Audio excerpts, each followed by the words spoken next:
So namatay siya, oh. Yan. So cherry wilt, patay. Yan, punggos na yan, oh. So katulad niyan, oh. Nagkandamatay. So kinontrol siya ng kakao.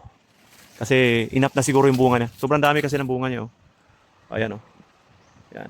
So siya mismo nag-control sa sarili niya. Minsan hindi niya kinaya dahil sa ulan, no? Dahil sa panahon.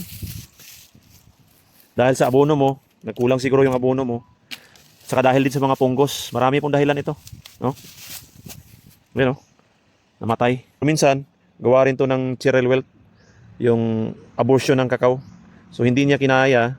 So may sarili siyang ang kakao may sariling growth hormones na kinokontrol na yung bunga niya. Kasi nga yun na yung ano niya, kaya niyang bunga. Pero so far marami ito, nasa 50 bunga. Ito marami, oh. Pangalawang beses siya namunga ngayon. Tulad yan, oh. Cherry wilt pa rin to. Minsan pag ganito malaki na, ito yung Phytophthora, no? Dahil sa ulan, dahil sa mga sanitation, mga punggos. Pero ito, natural ano to? Natural fruit thinning. So hindi kinaya ng kakao niya, kaya ina-abort niya yung mga bunga niya, namamatay. Pero so far marami pa rin siyang mga bunga natitira. Sanda makmak pa rin yung bunga niya.